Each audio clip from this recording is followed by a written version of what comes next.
What is good, everyone? Welcome to the channel. Today something a little bit different. I'm really busy this week, so I'm not going to have a chance to get out and do my usual walk and talk. So I have this beautiful drive I have to do today. The weather is great, so I thought I'd do a driving episode this week. It's going to be a bit of a podcast type episode because I thought that it would be fun to just give details about my daily life and routine.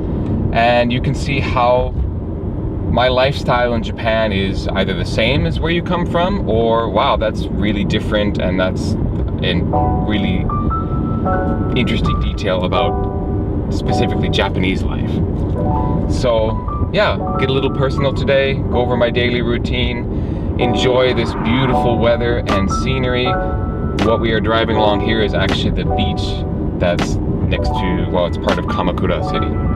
So welcome to the channel and let's get started.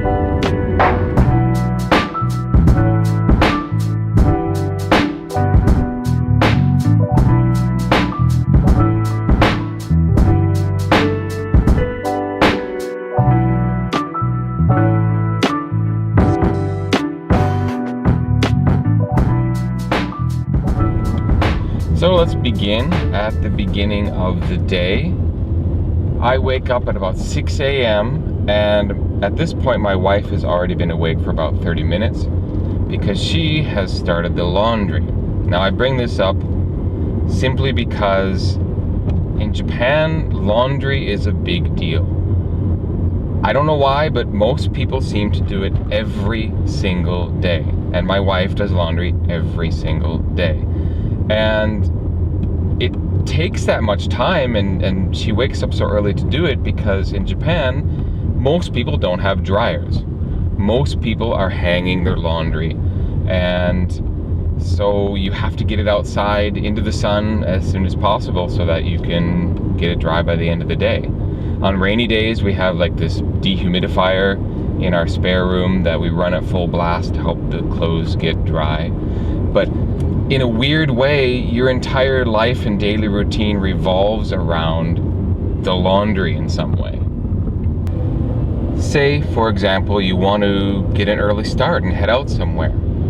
Well, that early start is not going to happen until the laundry's done and out to dry.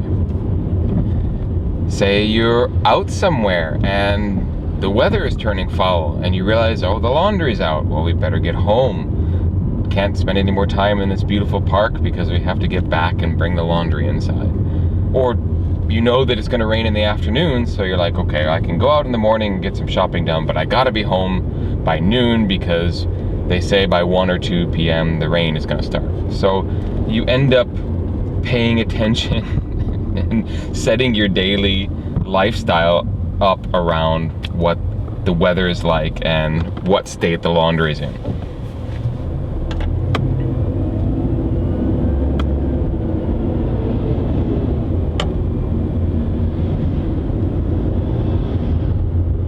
Now, Japanese breakfast. We have a very Japanese breakfast in our household. It's not like American breakfast, which has become, so often dessert, sweet cereal, toast with sweet jam, pancakes, whatever. Japanese traditional breakfast is very savory. It's often for us a slice of salted salmon, miso soup, white rice, and some kind of side dish. Like today it was boiled spinach with shirasu, or these little white bait minnows, these little tiny fishes, and you throw some soy sauce on that and it's absolutely delicious. But before breakfast, I have one job that I have to do. Really, it's supposed to be done before anything else, and that is a prayer and offering to the kami of the household, or the god of the household. In our house, we have something that's called a kamidana. The footage I'm showing you here is some I took at New Year's because I talked about it in my New Year's video. And wow, look at that ocean. That's amazing. Unfortunately, we're going to round this point up here and you'd normally be able to see a great view of Mount Fuji, but it is a hazy day on the horizon, so you actually cannot see Fujisan today. Normally it'd be bam, right there. You'd already be looking at it, and it just rises out over the sort of shoreline there. But unfortunately not today. But you can see Enoshima, the popular tourist island out there.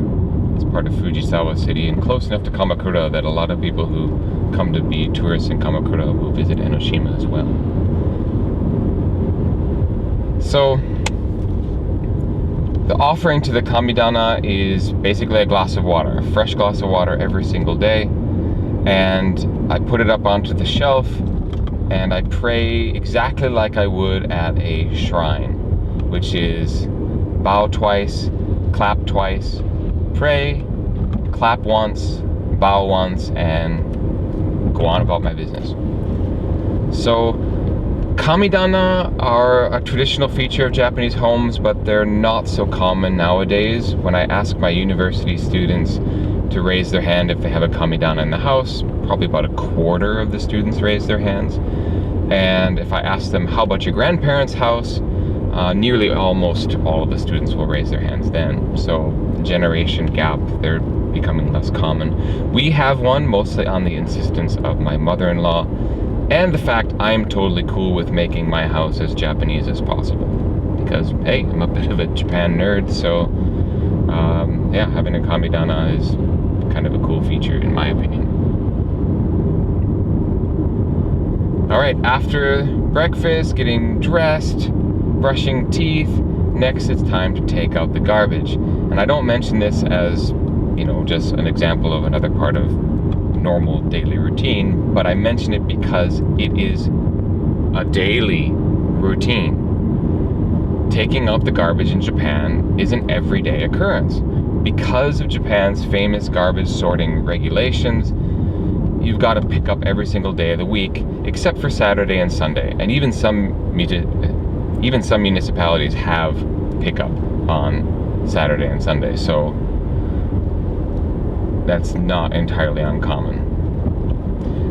It's going to be some days for plastic, it's going to be some days for burnable garbage, there's going to be recycling days for specific items, there's going to be a day that's just for like batteries and steel cans. I mean, I did a whole video on garbage, please check that out if you're interested. But yeah, garbage out every single day, and you have to pay attention to the schedule, because if you take the wrong thing out on the wrong day, they will not take it, and they'll put a little sign on it that says we cannot take this garbage, and the neighbors will hate you, basically.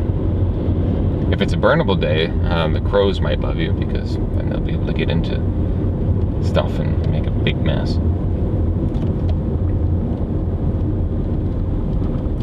Common feature of this road is pretty heavy traffic. There's always a lot of people driving along here, especially on the weekends and holidays. And I don't know if it's easy to tell, but there are a ton of surfers out there right now. This is a popular place to go surfing, and on a day like today, yeah, it's like a line at Disneyland almost, waiting for the waves.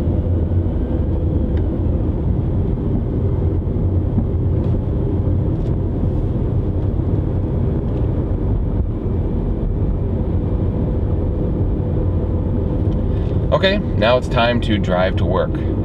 Now, my old routine before the pandemic was to ride public transportation, but for the purpose of social distancing, I changed to driving because I wouldn't be in any contact with someone on buses and trains if I'm in my car.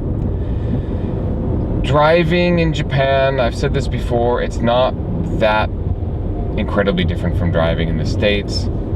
I mean, the roads are more narrow, generally traffic's a lot worse, unless you're from California maybe. And drivers are no worse or best than American drivers. I mean, Japan is a very orderly, rules-driven place for driving, unlike, you know, certain developing countries, etc., where you can have absolutely crazy traffic and car culture. Japan's pretty easy place to drive. People generally follow the rules. The one exception is, you know, there's so little space for parking that a lot of people will just park wherever the hell they feel like, and that can be a real irritating thing for driving in Japan, because if someone ends up blocking traffic because they need to stop and, you know, get something from a vending machine or something, it's really ridiculous. And people even park in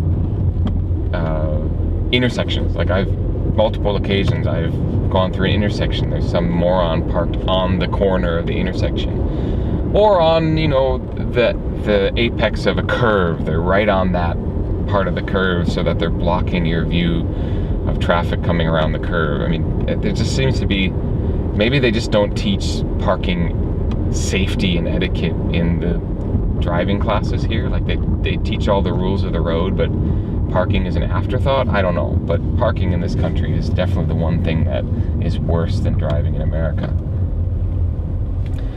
But it's not a bad, I actually like my morning commute. It's not terrible. It's you know, I have all the traffic patterns basically memorized by now. And, you know, just be careful. There's certain rules in Japan that you have to be aware of when you drive. You have to stop at railroad crossings. You're supposed to stop at pedestrian crossings, although a lot of people don't. I always do, because, you know, I want to help sort of perpetuate the image that, oh, foreigners will follow the rules and, you know, be nice and let people through the pedestrian crossing. So I always stop at pedestrian crossings for people who are waiting to cross. Do have to kind of watch out though, because you might have someone tailgating behind you, so you have to be ready to signal that you're braking pretty quickly, because they might not be the type of person who stops for pedestrian crossings. And there are police who watch for that sort of thing, but I know where all of the police, speaking of knowing of the traffic patterns, I do know where all of the police camp out on my route to work. They are there, you never know when they're going to be there or what time they're going to be there, but the places are pretty well established. So I'm a careful driver in general, so I'm not breaking the rules anywhere along my route, but in those particular spots I'm, you know, doubly cautious, checking my speed and making sure I come to a complete stop and that sort of thing. But yeah, you can pretty much begin to learn where the police will be possibly be on a given day. So arriving at work, I'm not going to get too much into my work day, because I mean, I'm a teacher, I do lesson planning, I teach my classes, and there's not much going on there that's that different than, that's really of interest to point out.